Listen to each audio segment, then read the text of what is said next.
नमस्कार दोस्तों, स्वागत है आपका हमारे चैनल पर। आज हम बात करेंगे म्यूचुअल फंड के डायरेक्ट और रेगुलर प्लान के बारे में, जो आपके लिए काफी फायदेमंद साबित हो सकता है। निवेश करने से पहले ये महत्वपूर्ण बातें जरूर जान लें। आपके लिए म्यूचुअल फंड निवेश करना एक स्मार्ट तरीका हो सकता है, ताकि आप अपनी वित्तीय भविष्य को बेहतर बना सकें। लेकिन सबसे बड़ा सवाल ये है कि डायरेक्ट प्लान और रेगुलर प्लान में से कौन सा आपके लिए सबसे बेहतर है। डायरेक्ट प्लान और रेगुलर प्लान में मुख्य अंतर ये है कि डायरेक्ट प्लान में कोई भी डिस्ट्रीब्यूटर या एजेंट शामिल नहीं होता, जबकि रेगुलर प्लान में डिस्ट्रीब्यूटर्स या एजेंट्स होते हैं, जो आपको निवेश करने में मार्गदर्शन करते हैं और उनकी सेवाओं के लिए एक कमीशन लेते हैं। इससे डायरेक्ट प्लान में निवेश करने पर आपको बेहतर रिटर्न्स मिलते हैं, क्योंकि इसमें कम खर्च होते हैं, कोई कमीशन नहीं होता। नंबर 1 पे जानेंगे डायरेक्ट प्लान के बारे में। डायरेक्ट प्लान में आप फंड हाउस से सीधे निवेश करते हैं, बिना किसी मिडलमैन के।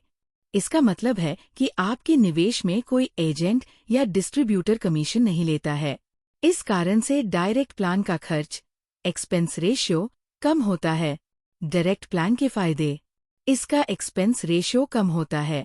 डायरेक्ट प्लान में खर्च कम होता है, क्योंकि इसमें कोई कमीशन नहीं होता है।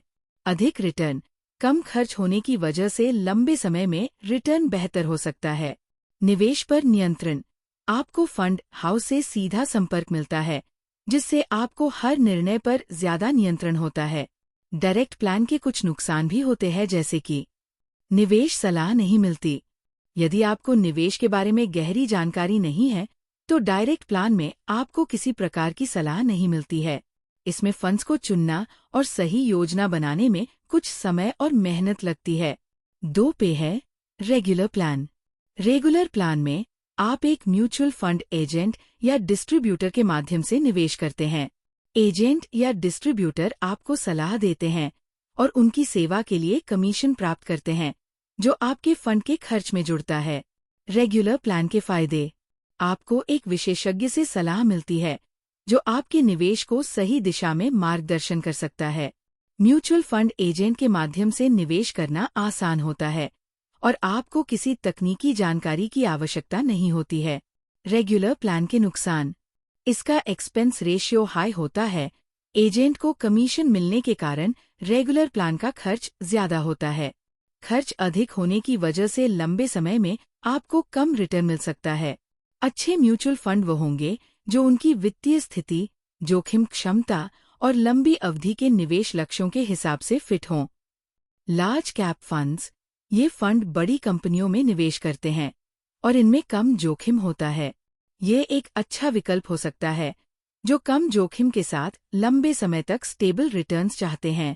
Index funds. ये फंड बाजार के एक बेंचमार्क को ट्रैक करते हैं, जैसे निफ्टी 50, और कम खर्च में अच्छे रिटर्न्स दे सकते हैं। खुद से ज्यादा जटिल निवेश नहीं करना चाहते, उनके लिए ये अच्छा विकल्प हो सकता है। ELSS funds, equity linked saving schemes. यदि आपको को टैक्स बचाने की आवश्यकता है, तो ELSS फंड्स एक अच्छा विकल्प हो सकते हैं, क्योंकि इन पर 3 साल की लॉक इन अवधि होती है और ये टैक्स बचाने में मदद करते हैं। यहाँ कुछ टॉप म्यूचुअल फंड्स की लिस्ट है, जो आपके निवेश को आसान बना सकते हैं और आपको अच्छा रिटर्न देने की संभावना रखते हैं। 1. Mirae Asset large cap fund direct plan. 2. Axis blue chip fund direct plan. 3. Nippon India index fund Nifty 50 direct plan. 4. ICICI Prudential blue chip fund direct plan. 5. ELSS funds like Axis long term equity fund. आपको खुद से निवेश की योजना बनानी है, तो direct plan आपके लिए बेहतर हो सकता है, क्योंकि ये कम खर्च और बेहतर रिटर्न्स देता है। अगर आपको ये जानकारी उपयोगी लगी हो तो वीडियो को लाइक करें, चैनल को सब्सक्राइब करें और बेल आइकन दबाना न भूलें।